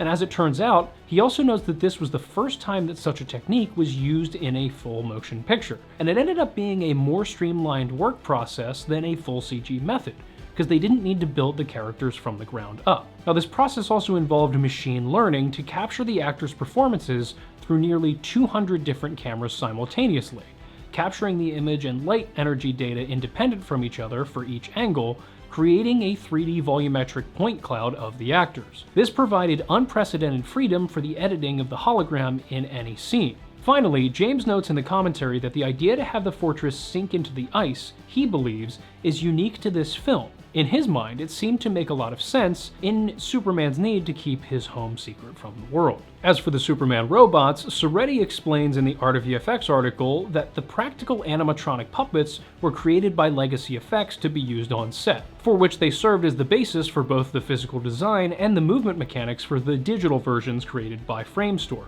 for shots in which the animatronics just could not sufficiently move for what the scene necessitated. Additionally, Alan Tudyk, who voiced Four, or Gary, was also on set in a gray suit to provide a performance reference for both the actors on set and for the digital workflow. Now, despite the heavy use of practical effects for the robots on set, Steph adds that, quote, the tricky part was that all these robots were highly reflective, so in the raw plates you'd often see the crew, lights, and equipment reflected back into the camera. That meant that most of the time Framestore had to fully replace them in CG, but we leaned heavily on both the on-set puppetry and Alan's performance to guide how they moved and expressed themselves. Soretti clarifies again that all digital work was heavily based on or simply reworked from practical elements on set. For the construction of Metropolis, many of those details came from the article How ILM Helped James Gunn's Superman Soar with High-Flying Visual Effects on the Industrial Light and Magic website. The teams discussing the details of the project include ILM Visual Effects Supervisor Enrico Dam, who had previous work on Rogue One and Ahsoka, ILM Animation Supervisors Paul Kavanaugh, who worked on blockbuster films like Star Trek in 2009 and Deadpool and Wolverine, and Stephen King, shockingly not the author, but an effects worker with credits on The Avengers and The Batman, and CG supervisor Matt Middleton, an alumnus of Mission Impossible Dead Reckoning Part 1 and Alien Romulus, all of which joined ILM to chat about ILM's work on Superman. Dam explains that he joined the project very early on and set to work building a plan for the digital 3D model of Metropolis to be built for the project, quote, that they could direct in real time, having discussions with Stephanie Soretti and getting input from production designer Beth Mickle and occasionally directly from James Gunn himself to adjust the look of the city. Now, despite Gunn insisting that he wanted the skyline to be completely unique, with no indication of it being a city in our own world, they did get authorization to take helicopter excursions over New York to gather reference photography, while his colleague Dackling Young was capturing backdrops. CG supervisor Matt Middleton confirms that the environment team at ILM's Sydney studio did a large amount of the Metropolis build in different sections based heavily on Enrico's work, allowing them to create a plethora of unique buildings at a greater degree of variation than they'd normally be able to achieve for a production like this. Dam also explains that even something as seemingly chaotic as the city destruction shots were precisely calculated. The effects artists received very precise animations of how everything would collapse from the animation department, so they could properly time the multi-layered destruction simulations, timed to the specific story beats set out by James and art directed by Steph. Now, Soretti adds detail in the Art of VFX articles, such as for Metropolis, they built upon several creative layers before they reached a final product. They started with a map of the city, inspired by the comics, from which they inserted the scripted locations to make the geography of it work. From there, ILM built out the city, combining real places in Cleveland with inspirations from New York, along with specific details like the museum that would serve as the Hall of Justice building, located in real-world Cincinnati, which even involved comping in some elements of London's Hyde Park to blend it in with the downtown core a little bit more cohesively. Steph gives credit for the character of the city to Beth Mickle's production design, which leaned heavily into the Art Deco style. He adds that the AT&T building in Cleveland served as the base for the Daily Planet exterior from which they built upon aesthetically. Soretti continues that the cityscape design began very early in the production process so they could create the relevant translights and LED content to use during the shoot. They used translight cityscapes for the Luther communication hub and LED walls behind Clark's apartment, which displayed the full city space and action of the Justice Gang fighting the space jellyfish, while David and Rachel did their scene to provide interactive lighting and reflections to make the VFX additions easier later on in the process. Steph also adds that they specifically designed Metropolis to be destructible in order to have the battle damage during the final battle scene be more realistic. As for the Hammer of Baravia suit, Dam adds that it was slightly less complex than animating Superman given the lack of flesh and complex fabric dynamics, but they did have to overcome the challenge of the texturing and shading of his metallic suit, which required a lot of specific technical knowledge. He does confirm, though, that the suit isn't all digital, as there are several shots with practical suits in the final film, and he hopes that the audience won't be able to tell the difference, because that means both departments did their jobs. Steph also adds that the Hammer of Baravia practical armor was created by Legacy Effects, which consisted of a chest, arm, and shoulder sections for the performers to wear on set to provide a basis for the physics of the suit and the performances in them, especially during the action sequences, while keeping things safe on set. The legs were usually just motion tracking pants, while the hand armor would occasionally be swapped for pads depending on the stunt, all to be enhanced by VFX with a full CG version after the fact, done by ILM. This CG version had the challenge of needing the right shading of the metallic armor so it would fit into the world around it. For the engineer's design, it was built from a combination of concept art, metal shaving, and filing references that were shifting with magnets, and their experience growing Groot's arms from Guardians of the Galaxy. They would animate the character to have the nanites pulse and grow as she became more aggressive. And Soretti also adds that, quote, "We knew this character would need to peel and transform any part of her body in visual effects. We had the team use Houdini to build a cubed version of the suit that we could create new inside geometries while keeping the textures applied. After they animated the suit, Creature FX added wrinkles to the skin-tight suit to serve as a base to apply the final nanite geometry." As for how Superman took flight, Stephen King of the Sydney office of ILM adds to the conversation that he came onto the project early in post-production in order to help establish the movement of Superman, working closely with Paul and Enrico to ensure he was staying true to Gunn's vision, being communicated to him by Steph Soretti. Steph explains that the flying scenes were comprised of 3 major elements: the FPV drones of real locations in order to get the raw dynamic camera language, an LED volume to give David real-time lighting and something to act off of, and a digital double of David for feats that he could not physically perform in the real world, all adding up to the goal of making the flying feel like more of an experience for the audience, rather than an effect. Each flight was treated differently, on a scale of graceful to chaotic, with the VFX hair and cape simulations being used to imply the physics of the speed and direction of Superman's movement. Soretti notes that the ultra-wide lens choice by Bram helped keep the audience engaged with the rush of the action before them rather than simply watching it. Steph adds that a major challenge for the production was finding the best ways to combine the live-action photography of David during the flying sequences and pushing it to the extremes of physical movement, while making it still both realistic and believable. The solution, he adds, was to rely heavily on hair and cape simulations to sell the speed of his movements, and transitioning to and from 3D body doubles for the parts they couldn't capture in real life. Now, King paid special attention to ensure that the movements appeared fluid and natural, embodying strength and dexterity of Superman's capabilities, far from the limitations of the rig. He confirms that there were some shots that they had to do full digital versions, but they did what they could to ground it in David's performance. King also adds that for many of the flying shots, quote, "We had to add digital hair because hair is difficult to recreate on stage.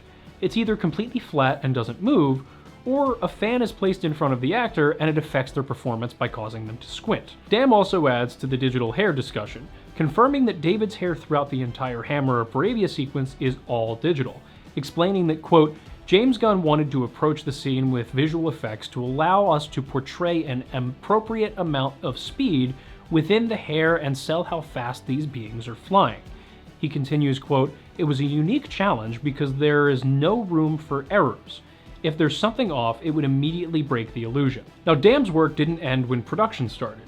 He was on set for nearly every ILM-related shot, gathering additional details not always directly within principal photography in order to help the effects team get greater detail for their work. A prime example he gives is in a ritual he would do whenever possible, where in a free hour on set, while other teams were arranging rigging or equipment for a shot, he would grab David and the on-set visual effects crew to help him in the suit and to get an idea of how the fabric and cape moved. The kaiju sequence in the city square was a combination of work between Weta FX and ILM. ILM built the 3D versions of Cleveland's public square to accompany all of the practical footage that they recorded of the battle sequence on the actual location. For the on-location shooting, the art department dressed parts of the real square to look crushed, and Steph adds that Dan Suddick's VFX team staged large gags like a truck being stomped, cars being dragged, and practical debris flying in the air. And, apparently, they even brought in a real squirrel as a reference for the CG squirrel that Superman saves. Soretti adds that for the public square scene, some story beats were shot on a blue screen stage at Trillis in Georgia, primarily for Superman's flying and fighting, of which David did much of his own stunt work, which helped to balance out the practical photography and the digital doubles in Weta's VFX shots. For the kaiju's fire breath hitting the office, they built a physical set for the office, and Suddick's team actually burned it on set, safely he adds, which provided invaluable material for Weta to build upon. For the kaiju itself, Steph explains that Weta used a resolution-independent texturing approach, layering procedural details so that whether you're wide on its full body or inches from its skin, you see believable complexity. For the fire breath, early sims looked too light and soft, so the team studied World War I flamethrower and naval fire hoses, stimulating the fuel first and then the fire. That gave the flames weight, direction, and inertia, making them feel truly dangerous. Soretti adds that all of ILM's city building, the practical shoot in Cleveland, real stunts and sets, and Weta's simulation and animation work came together to make the kaiju feel like it's genuinely rampaging through Metropolis, not just dropped into a CG background. Now, for the Green Lantern effects, Soretti explains that the constructs are designed to feel like hard light projections in a somewhat engineered and architectural way. Weta FX developed a design characterized by an internal energy core surrounded by a semi-transparent structure, to help show the intricacies of the logic behind the design. Each manifestation was directly written in the script. Gunn tells in the director's commentary that the wonder of Mr. Terrific's battle at the Luthor Corp employee beach scene, while Lois looks on, is actually 3 shots, split by the pan up to the sky as Mr. Terrific lifts people up and slams them down, then another where the camera follows Mr. Terrific up over the force field, and then back to another on the other side of it to finish off the remaining thugs. James adds that a lot of the stunt work here is practical. Steph elaborates on the Mr. Terrific fight scene, which he notes was designed as more of a dance even from the beginning by Gunn. Wayne Diglish took James's descriptions of the scene and choreographed the fight with the dance-like nature in mind, helping to elevate the groove and swagger of Mr. Terrific's character. The reason why they split the scene into 3 parts was specifically to allow the rigging and wire pull teams to safely be reset. Then, in post, they stitched the scene together through VFX, both in terms of the actual shot transitions, but even down to details like continuity changes in issues of the sun's location and the resulting shadows, or in adding additional raptors or T-spheres that couldn't be done practically. He adds that practical effects and physical performance were always kept front and center, with VFX serving as an enhancement, not a replacement. Now, the whole river sequence CGI elements were done by James's friends at Weta, he notes in the commentary, but there is still a lot of practical photography within it, such as David as Superman holding up the baby, with raptors on top of him while they drag him through these 1,000-foot channels filled with little roll-on deodorant balls of all things, which allowed for the right amount of light to be shown through and onto David and useful for the scene. Now, on the rail holding David was also a bucket of balls that he could go deeper into, so they could get the specific shots of him popping up and down in the river, which they needed to plan out ahead of time. Now, for the final battle in the city, King adds that they lent a lot of their work to both the Engineer and Ultraman, noting that the Engineer was particularly fun because he likens her to that of a more complex version of the T-1000 from Terminator 2 Judgment Day. Dam explains that given the Engineer's abilities, the scale and different shots, they had to constantly change the sizing of the nanites themselves, and therefore the complexity, at times having to render millions of individual objects to appropriately depict the complexity of the design. Dam adds that he was also on set during much of the fighting, gathering information from the practical photography shooting in order to transfer that data when they enhanced it with visual effects, such as helping speed up different movements or adding ground impacts that would not be safe or even possible for the actual actors to generate. Matt Middleton elaborates on one of the key factors that they had to take into account was keeping the continuity of the trenches dug into the earth throughout the battle, which required placing 3D trenches in the backgrounds of the footage while they fight. This likely involved creating 3D digital versions of the baseball field and then populating the trenches chronologically, and then compositing the 3D render with the various layers of the scene in the stadium. Kavanaugh adds that part of the detail of creating the visual spectacle of the fight is figuring out just how far into the earth each of the characters land, establishing just how much force is being exerted and experienced by each of the characters during the fight. Similarly, they added cloud layers to the up and down sequence to help show the speed in the air, along with showing the wind resistance and the difficulty of movement that they are having as characters in the scene. James explains that one of the hardest parts with test audiences, while the film was still being made, was the city-splitting VFX, as before it was finished, it looked like nonsense, and people didn't really know what to make of it, a problem they did not have once the VFX was done. Matt Middleton also adds that the previs for this segment that was provided was incredibly helpful to understand the broad geography of the sequence to be able to effectively and efficiently meet Gunn's needs. Now, for the final fight in the rift between Ultraman and Superman, Dam adds that he and Steph Soretti would meet near daily to develop a specifically designed scanning system to gather data for ILM's face swap training that was particularly useful for this scene, in which both Superman and Ultraman are on screen together at the same time. And Dam explains that in the following quote: "The system helped us capture David's face as faithfully as possible so we could train a system to replicate him and face swap in those moments. Almost every day, we held sessions with David to go through various lines to ensure that we captured every nuance of his performance so we would be able to replace it digitally on his stunt doubles." Dam also confirms that ILM built 3D models of Superman, the Hammer, Bravia, and Ultraman based off of ILM's proprietary Medusa scanner at their San Francisco studio, which he adds David was very excited to do as he was a big Star Wars fan. These 3D models include full digital replicas of bone, muscle, skin, and overlaying cloth systems, the last of which was a particular focus point given the movement of the cape.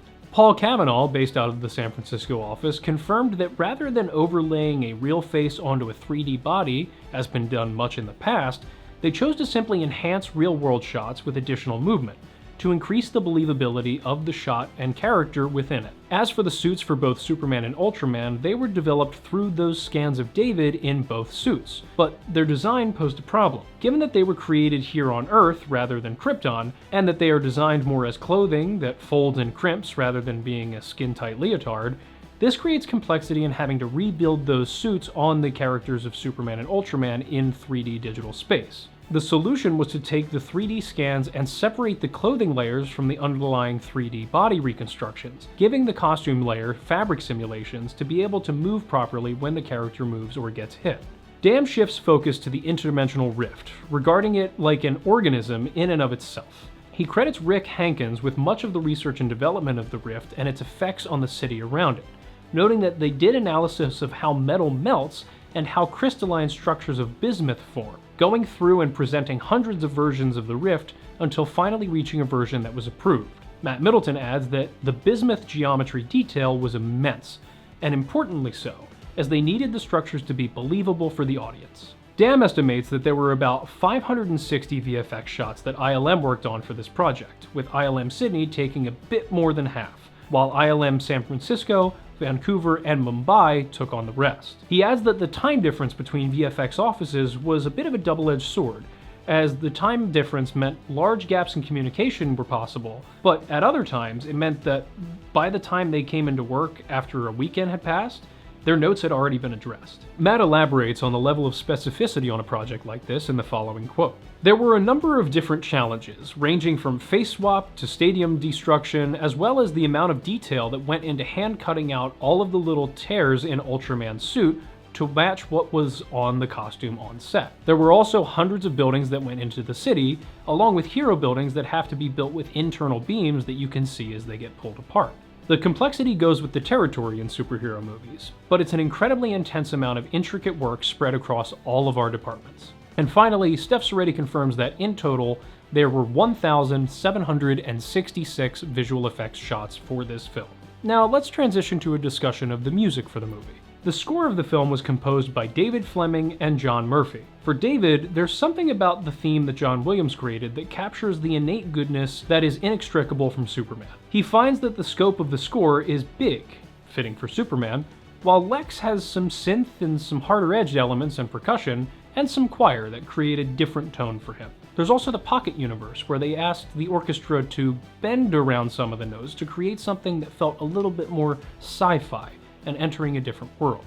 David was excited to be on this project as he is a big fan of comics, who was introduced to them via his father, which was the first thing that they ever really bonded over, and feels that this project embraces the spirit of those comics and gets something true about the character. John finds the key to taking forward something as precious as the John Williams score as using it for the right moments and trying to be respectful of it and not overuse it or over-rely on it. Now, in terms of the reinvention of that score for this film, John says that he discovered it while waiting on his producer Tyler to get things set up in the recording booth to record another track. And as he was waiting, he had a guitar in his hands and headphones on.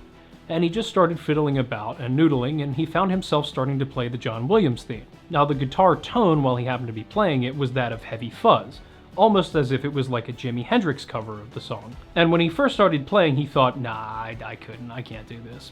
But the feeling still came through on it.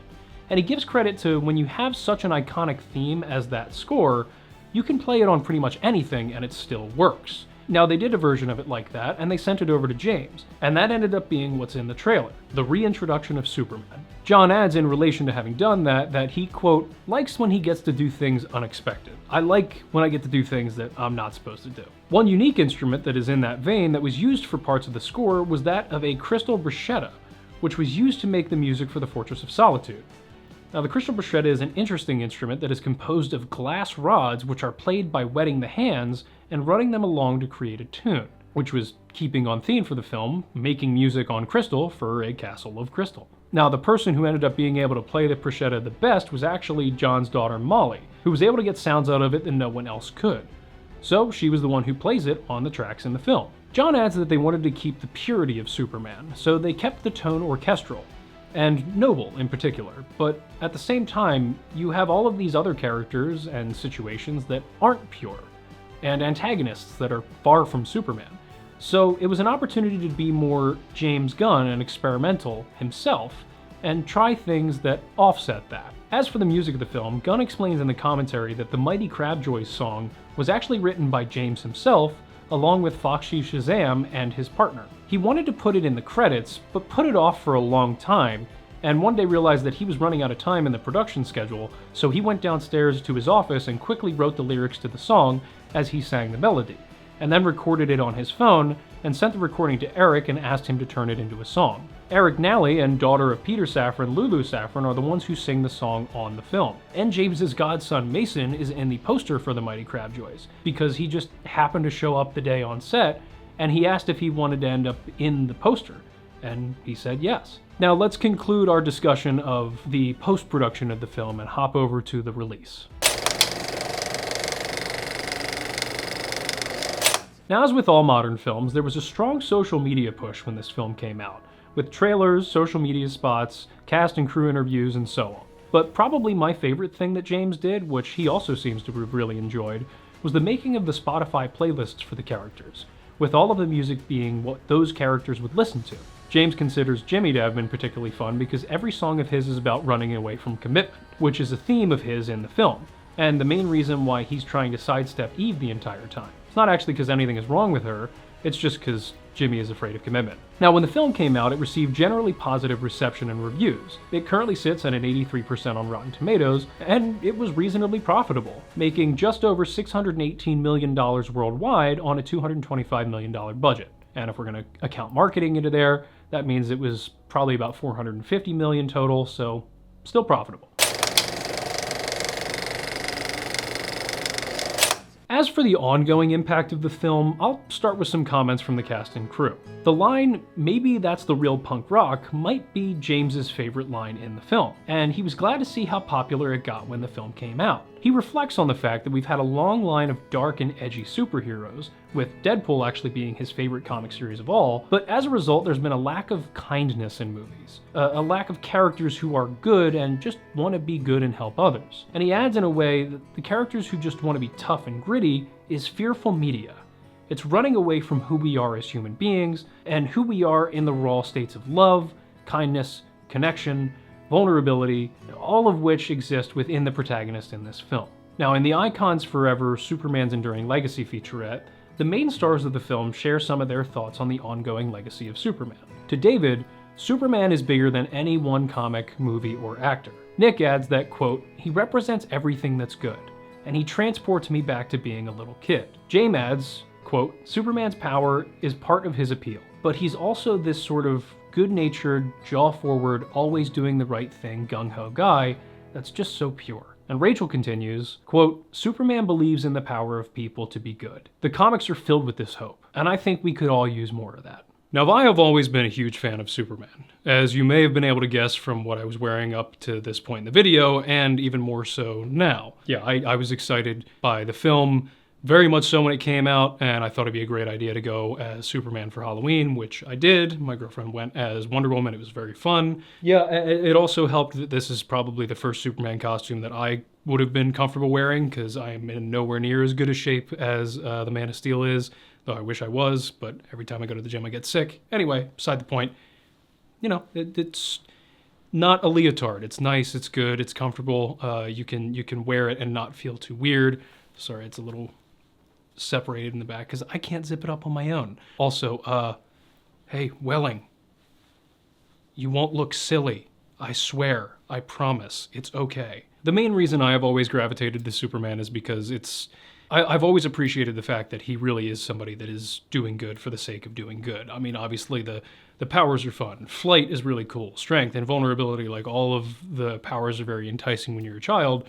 But then as time goes on, like the reason why I gravitate to him as opposed to my second favorite, which is Batman, or really any other character, is because he just wants to be a good person. He's not doing it out of a disciplined need for justice, which is respectable. He's not doing it because he went through some kind of tragedy.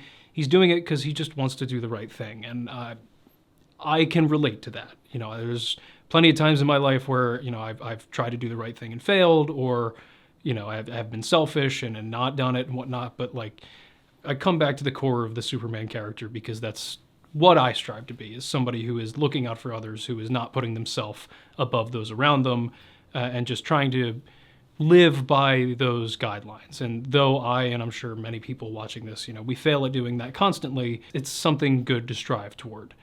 And I think, especially nowadays, that that's something important and worth recognizing and worth doing. And that's why I really appreciated this film when it came out, is because it went back to that core of the character. As much as I enjoyed the Snyder films, I really appreciate the fact that we have what I would consider to be probably the most comic accurate Superman so far. And we have a version of him that really is that kind of it's punk rock to be kind mentality, especially today, because I think more than ever we can use that. Anyway, needless to say, I had a great time doing this. Little difficult for me doing the presentation because I am very sick. Have been for a couple weeks now. Recording this literally the day I'm about to fly to France and then go fly out west to join Mattis for all of the wonderful trips that we're going to be a part of. But yeah, so definitely tough. Our plane leaves in like 4 hours. So, you know, getting this in there for you guys. Hopefully y'all enjoy it. But yeah, I'm excited for Supergirl. I'm excited for Man of Tomorrow. I think they're going to be great. I'm really looking forward to where this new universe is going. I'm really impressed with what Gunn has done so far, and love David in the role, love Rachel in the role, love Nick in the role. I'm excited. I think it's going to be fun. I can't wait to wear this again next Halloween, or at some point, you know, when it's relevant. It's nice to see hope in the theaters again, and it's nice to see color, and I'm looking forward to where things go. And anyway, in terms of the purpose of this video, I hope it was informative. I hope it was enjoyable for you. I know I learned a lot. I learned a lot of interesting things. There's always little details that I never expect. There's always, even just as something as small as the splits, like the split days of half in the afternoon, half at night. Just those little set details that I think are going to be useful for, ideally within the next year, I actually get back into the swing of things and making proper films again. Again, like I said, the whole purpose of this channel is so that we can all learn together about how films are made, what benefits, you know, we can find in the stories of how certain films have been made, and take them and use them in our own productions. Or if you're just somebody who's interested in films, learning a little bit more at a little bit of a deeper level about how some of your favorite films were made, by comparison to a lot of the bonus features and things like that. There's good information there, and obviously I've taken some from you know, those places in this video, but I try to do this as kind of like a bonus features plus, where we take some of that information and then we provide external context from articles and from interviews and other places to really beef up the technical information that is given throughout it. But anyway, thanks for stopping by. Hope you enjoyed the video. I'm not being sponsored by this, by Warner Brothers or at all, but consider checking out the movies. I'm going to. I'm definitely going to get tickets and see Supergirl. I'm sure I'll get tickets and see Man of Tomorrow. I think it's important to support the film industry, especially films like this, to ensure that we keep getting them, because that is very much something that is up in the air right now, more so than ever. Obviously, it has been for a while, but here we are. Anyway, I've rambled on too much. Thank you so much for watching. I hope you found it informative and at the very least entertaining. If you liked what you saw, consider checking out more, and hopefully I'll see you again next time right here on Silver Retention. Dun, dun, dun.